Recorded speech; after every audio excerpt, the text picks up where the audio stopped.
Shri Sadguru Sai Nathai Namaha. Shri Sai Samartha Satcharitra, Chapter 2. The purpose of narration relating to the recounting of the naming ceremony. I bow to Shri Ganesh, I bow to Shri Saraswati, I bow down to the Guru, I bow down to the family deity, I bow down to Shri Sita Ramchandra, I bow down to Shri Sadguru Sainath. In the previous chapter, the invocation was completed with obeisance to deities, elders in the family, and the Guru. Having sworn the sweets of the Sai Satcharitra, let us commence upon the object of this undertaking. 2. We will clearly state the qualification and commitment of the author in a very condensed form so that the listeners would get an insight into the book without any effort. 3. In the first chapter, the sequence of the grinding of the wheat and the suppression of the cholera to the great surprise of the villagers was related. 4. Such are Sai's indescribable leelas, which gave me delight to listen. That delight has burst forth from me in a flood of love in the form of this poetical composition. 5. Hence my gratitude to Sai. I thought of recounting to the best of my capacity the experiences which would be instructive to the devotees and will also expiate their sins. 6. For this purpose I have written with reverence and piety this series of stories of Sai, which will bring happiness in this world and in life hereafter. 7. The life of a saint shows the path to righteousness. It is neither a treatise on the logic nor law. If one has been blessed to receive the grace of the saints, he finds nothing strange. 8. Therefore I pray to the listeners to share this joy. Blessed is the fortunate person who is in good company and who devotedly engages in the diligent study of the stories of the lives of the saints. 9. I am unable to write the biography of an intimate friend of long standing with whom I associate day and night. Then how can I write the biography of a saint? 10. When I am unable to know my own nature completely, how then can I faultlessly describe the thoughts of a saint? 11.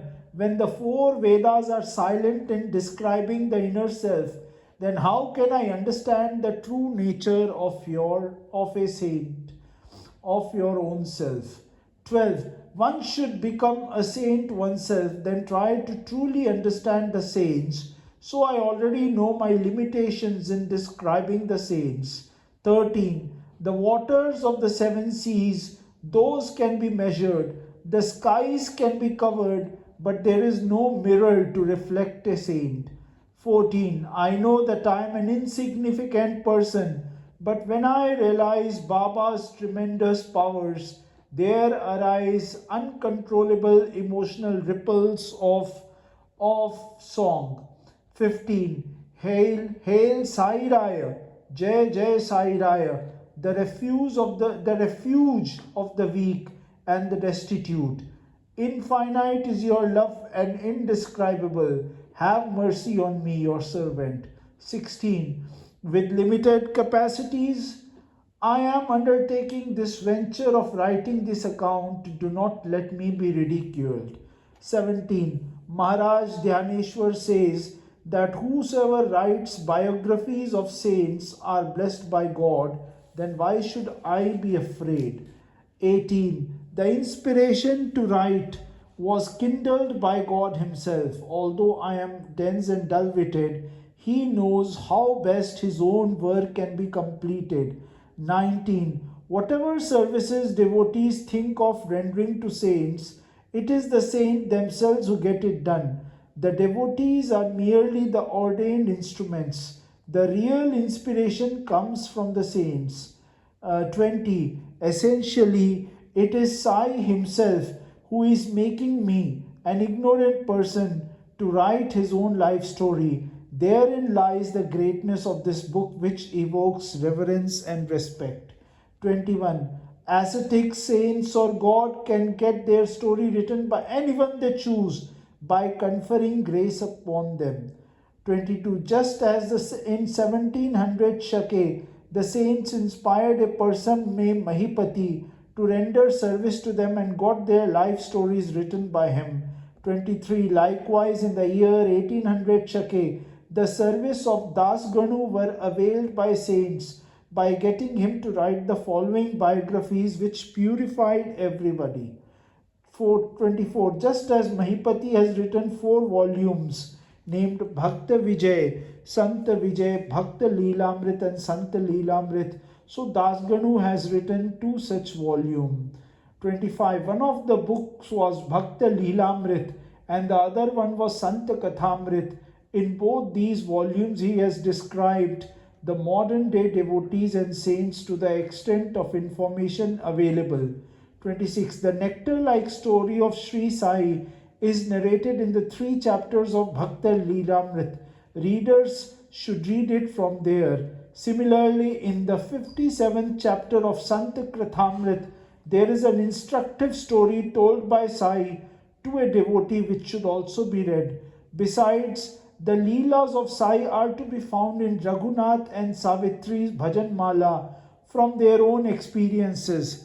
I can tell you that it will soothe the people to sing the Abhangs and Padas. 29. To the Bhajan Mala, a child of Baba Hari Sitaram Dikshit has lovingly contributed a preface in which he has showered the nectar-like tale of Sai's life, which is like a cloud fall of water for the thirsty chakor birds. Listeners should also partake of it reverentially.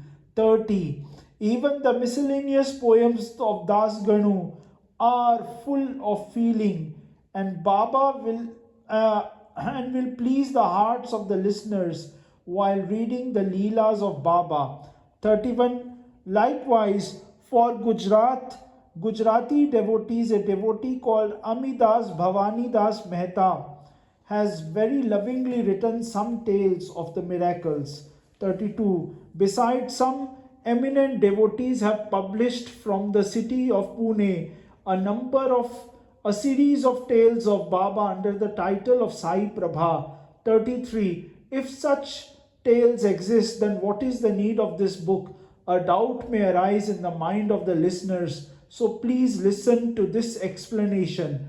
34. The life story of Sai is like a vast ocean, endless, inexhaustible, full of jewels. I am just a lapwing. How can I empty the ocean? How can I empty the ocean? How can it ever happen? Similarly, the life of Sai is profound. It is impossible to describe it fully. Therefore, I will do as much as possible, and please be content with that. 36. The inexhaustible and unexcelled stories of Sai give peace to those who are so deeply involved in their worldly affairs. The listeners will rejoice by listening to them, and his own devotees will have quietude of mind. So, with this, I bring today's narration to a close. From 37th verse, we will continue tomorrow. Shri Sadguru Sainath Tarpanamastu Shubham Bhavatu.